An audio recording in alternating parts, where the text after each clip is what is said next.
जय हिंद। एहसान sir classes में आप लोगों का स्वागत है।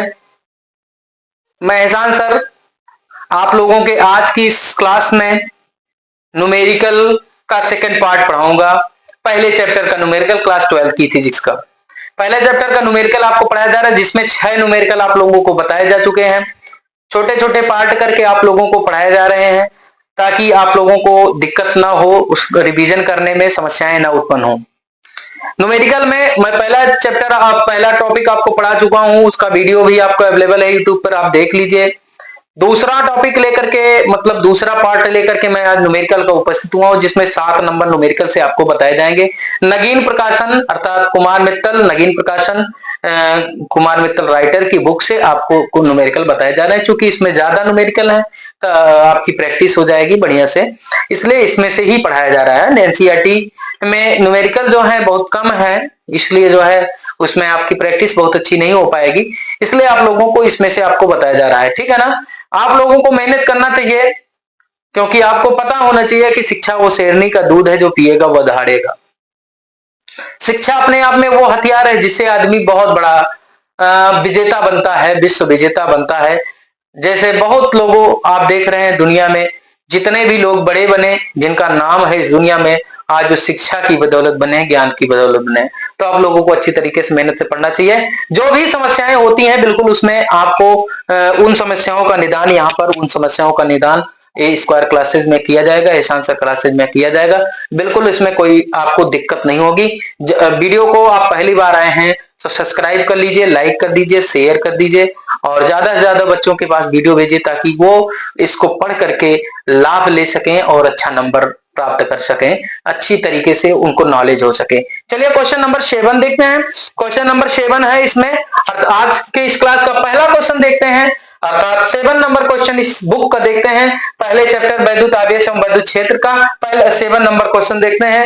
एक चालक पर 500 इलेक्ट्रॉनों की कमी है, इस चालक पर आवेश की मात्रा एवं प्रकृति ज्ञात कीजिए। जब कमी होगी, इसकी पहले वाली क्लास में भी बताया गया, इलेक्ट्रॉन सिद्धांत जब पढ़ाया गया उसमें भी आपको बताया गया कि जब इलेक्ट्रॉनों की कमी होती है तो इलेक्ट्रॉन निकाले जाते हैं। ठीक है ना, इलेक्ट्रॉन निकाले जाते हैं तभी इलेक्ट्रॉनों की कमी हो रही है। तो इलेक्ट्रॉन जब निकाले जाएंगे तो उस पर इलेक्ट्रॉनों की कमी होगी तो उस पर धनावेश आ जाएगा, क्योंकि एक किसी भी सब्सटेंस में जितने प्रोटॉन होते हैं उतने ही इलेक्ट्रॉन होते हैं। तो जब इलेक्ट्रॉन निकाले जाएंगे तो प्रोटॉन ज्यादा हो जाएंगे, तो वो प्रोटॉनों मतलब धनावेशित हो जाएगा। तो इसकी प्रकृति आपसे पूछा जा रहा है तो आप बता देंगे धनावेशित। ठीक है ना, इसकी जो प्रकृति है वो धनावेशित है और उसके बाद इस पे धनावेश है और इसमें 500 इलेक्ट्रॉनों की क्या हो रही, कमी हो रही है।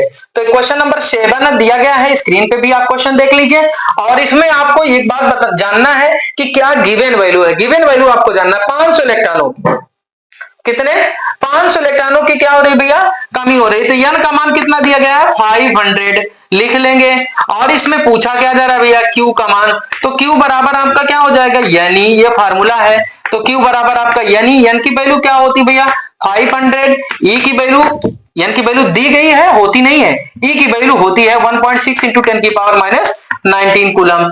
ये जो है एक इलेक्ट्रॉन पर आवेश है। ठीक है ना, तो Q बराबर आपका क्या हो जाएगा, इसमें मल्टीप्लाई करिए तो 16 पंचे 80 हो जाएगा। ठीक है ना, 80 ये हो जाएगा, 2 जीरो ये है, इसको भी लगा लेंगे, बुढ़े 10 की घात माइनस 19 हो जाएगा। ठीक है ना, हमने इसके पहले वाले वीडियो में बताया कि बच्चे समझ नहीं पाते घात घटेगी कि बढ़ेगी, ये नहीं समझ पाते, घात घटेगी, दशमलव इसमें है ही नहीं, तो जिसमें दशमलव नहीं होता सबसे पीछे होता है। दशमलव अगर हम यहां लगा दें तो इसमें हम ये नहीं जान पाते कि घात घटेगी कि बढ़ेगी।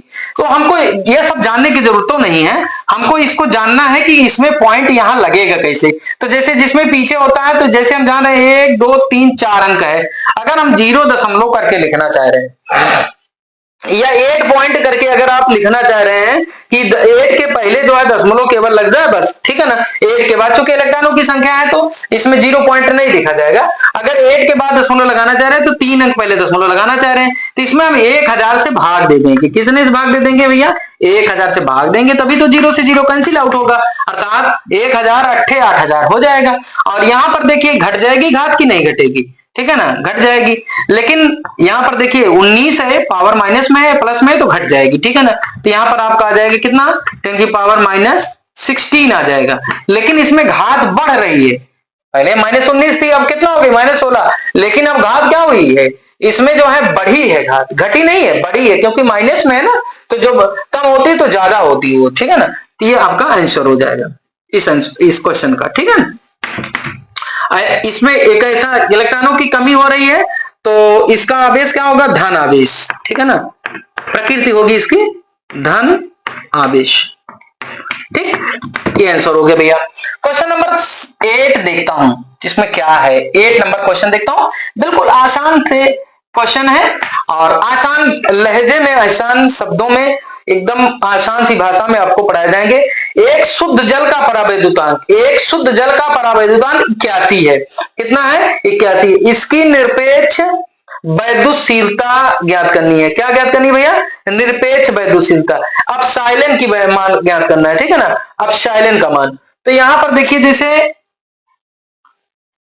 अब पहले क्या क्या दिया गया जान लीजिए। के की वैल्यू दी गई है 81, ठीक है ना, ये के की वैल्यू है। अब साइलेन नाट की वैल्यू तुमको पता होती है, क्या होता है 8.85 इंटू 10 की पावर माइनस 12। ये किसकी वैल्यू है भैया, अपसाइलिन नाट की वैल्यू है, ठीक है ना। तो अपसाइलिन नाट की वैल्यू आपको पता दी गई है इसमें, ठीक है ना। और इसका मात्रक होता है न्यूटन मीटर स्क्वायर प्रति कूलम स्क्वायर, ठीक है ना, न्यूटन मीटर स्क्वायर प्रति कूलम स्क्वायर, ठीक। ये तो इसकी होती है। हमको निरपेक्ष वैद्युतशीलता निकालनी है, तो अपसाइलिन निकालना है, तो अपसाइलिन बराबर के अपसाइलिन नाट हो जाएगा, ठीक है ना। तो के अपसाइलिन नाट हो गया। अपसाइलिन इज इक्वल, आप के की वैल्यू क्या है 81, इसकी वैल्यू क्या है 8.85 इंटू 10 की पावर माइनस 12, ठीक है भैया। इसका मल्टीप्लाई करके दिखाते हैं हम आपको। 8.85 है, इसमें 81 से मल्टीप्लाई करना है, 1 5 जा 5 हो जाएगा, 1 8 जा 8 हो जाएगा, 1 8 जा 8 हो जाएगा। और उसके बाद 8 से इसमें करिए, 8 5 से 40 का 0 हो जाएगा, हासिल 4 हो जाएगा, और 8 अठाई 64, 4 68 हो जाएगा, हासिल 6 हो जाएगा, 8 अठाई 64 हो जाएगा, 64 में 6 जोड़ेंगे 70 हो जाएगा। इसको प्लस कर लेंगे, ऐड कर लेंगे, 5 हो जाएगा, 8 हो जाएगा, 16 17 हो जाएगा, ठीक है ना। इसमें 2 डिजिट पहले जो है इसमें पॉइंट लगा हुआ है, लगा देंगे, तो अब साइलेंट बराबर आपका हो जाएगा 716.85 इंटू 10 की पावर माइनस 19 हो जाएगा भैया, ठीक है। इसको इरेज कर देते हैं। अब साइलेंट इज इक्वल आपका क्या हो जाएगा, इसमें इसका यूनिट जो बताया मैंने गलत बताया आपको, कूलम स्क्वायर प्रति न्यूटन मीटर स्क्वायर होता है, ठीक है ना। तो यहां पर देखिए, जैसे पॉइंट हम यहां लगाना चाह रहे हैं, तो 7.1 हो जाएगा, और 2 डिजिट है तो 100 से भाग दिया होगा, तो इसमें 10 की 2 घट जाएगा, तो यहां पर 685 इंटू 10 की पावर कितना हो जाएगा, 2 घटेगा तो इसमें 17 हो जाएगा, ठीक है ना। इतना कूलम स्क्वायर प्रति न्यूटन मीटर स्क्वायर, ये आंसर हो जाएगा, ठीक है। समझ रहे हैं ना, 2 क्वेश्चन आप लोगों ने लगा लिया, ठीक है ना। और इसको कम लिखना चाहें तो इसको, जैसे यहां पर ये 6 है, तो इसको हटाकर राउंड ऑफ के नियम से, सन्निकटन के नियम से इसको 7 कर दीजिए, इतना भी आंसर हो सकता है, पूरा भी लिख सकते हैं, कोई दिक्कत नहीं उसमें, ठीक है ना। अब क्वेश्चन नंबर देखिए 8 तो हो गया। 9 नंबर क्वेश्चन देखते हैं। सॉरी, 9 नंबर क्वेश्चन देखिए। 9 नंबर क्वेश्चन इसमें है, 2 प्रोटॉनों के मध्य लगने वाले प्रतिकर्षण बल की गणना कीजिए जबकि उनके बीच की दूरी दी गई है। अब क्वेश्चन देखिए, थोड़ा सा अलग हो गया, अभी तक एक टाइप के क्वेश्चन पढ़ रहे थे, अब क्वेश्चन थोड़ा सा अलग हो गया। इसमें कह रहे हैं 2 प्रोटॉनों के मध्य लगने वाले प्रतिकर्षण बल की गणना कीजिए। आप जान रहे हैं, कॉमन सी बात है, सामान्य सी बात है, इसको आप जानते हैं कि 2 प्रोटॉन अगर होंगे, एक प्रोटॉन पे पॉजिटिव चार्ज होता है, ठीक है ना, दूसरे प्रोटॉन पे भी पॉजिटिव चार्ज होता है, ठीक है भैया। तो इसमें रिपल्सन होगा, अर्थात जो है प्रतिकर्षण होगा। फिलहाल ये पूछा नहीं गया, लेकिन आप जानते नहीं कि अगर धनावेश समान चार्ज होता है तो प्रतिकर्षण होता है, तो प्रोटॉन 2 है तो उस पर समान चार्ज ही होगा, ठीक है ना। तो इसमें क्या क्या दिया गया पहले हमको जानना है। 2 प्रोटॉनों के मध्य लगने वाले वैद्युत बल की वैद्युत प्रतिकर्षण बल ज्ञात करना है, अर्थात वैद्युत बल ज्ञात करना है, प्रतिकर्षण बल ज्ञात करना है, उनके बीच की दूरी दी गई है। तो दूरी दी गई है, तो दूरी को आर से डिनोट करते हैं ना, कूलम ने तो आर से डिनोट किया था ना इसको, यहां पर एक ए माना था, ये बी माना था, और इसके बीच की दूरी आर माना था, ये चार्ज Q1 और ये Q2 माना था ना, तभी तो कूलम ने नियम दिया था ना। तो यहां पर आर का मान कितना दिया गया है, 4 × 10 की घात -15 मीटर, ये दिया गया भैया। इतना दिया गया है, आर की वैल्यू दी गई है, ठीक है ना, आर की वैल्यू आपको दी गई है। अब आपको हमको क्या करना है इसमें ज्ञान, अभी और कुछ नहीं दिया गया है, केवल इतना बताया 2 प्रोटॉन, और हमको जब तक ये दोनों पता नहीं होंगे आवेश तब तक हम जान नहीं पाएंगे। तो आप जान ही रहे ना कि दो आवेश, एक प्रोटॉन का रहे तो प्रोटॉन पे आवेश क्या होता है, फिक्स होता है, 1.6 इंटू 10⁻19 कूलम का घनावेश होता है, ठीक है ना। तो Q1 का मान क्या हो जाएगा, 1.6 गुणे 10 की घात माइनस 19 कूलम। Q2 का मान क्या हो जाएगा भैया, 1.6 गुणे 10 की घात माइनस 19 कूलम। समझ रहे होंगे आप लोग।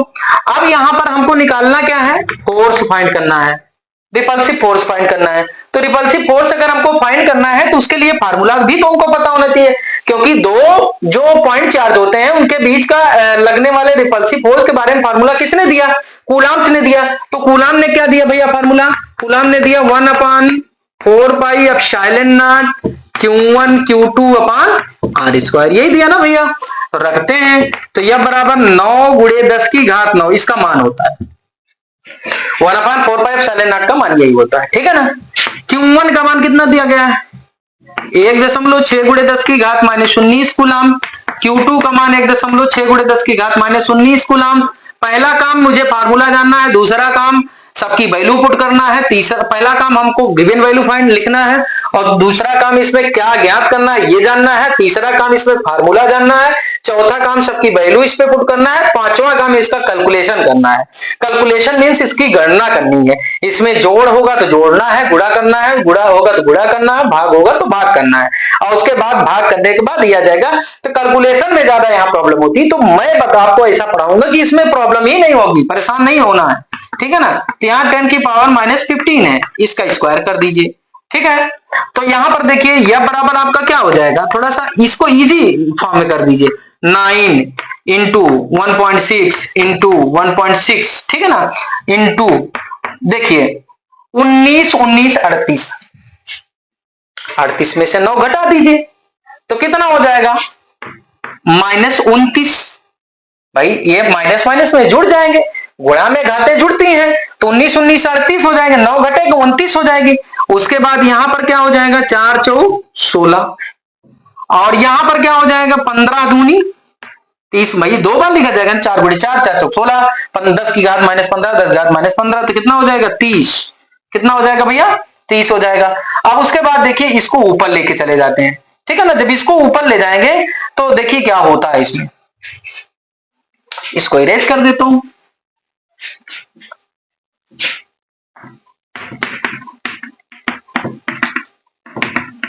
ठीक है, इसको इरेज करके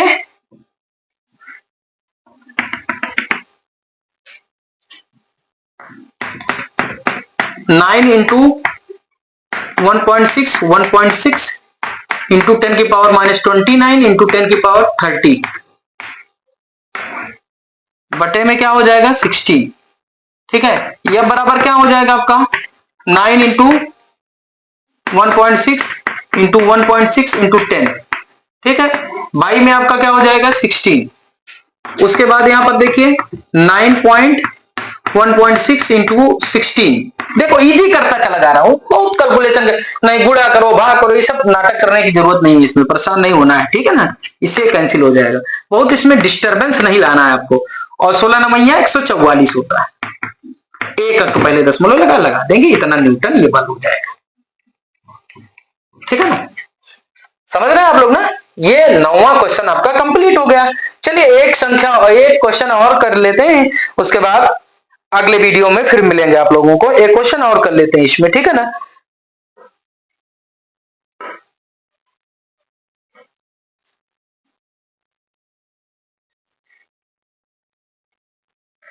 चलिए 9 क्वेश्चन हो गए, फिर एक रहने दीजिए क्योंकि बड़ा हो जाएगा वीडियो, थोड़ा सा बड़ा हो जाएगा। चलिए आज की क्लास यहीं पर समाप्त की जाती है, और कैसे लगा वीडियो कमेंट करके बताइए। वीडियो देखने के लिए धन्यवाद, थैंक यू वेरी मच, ठीक है ना।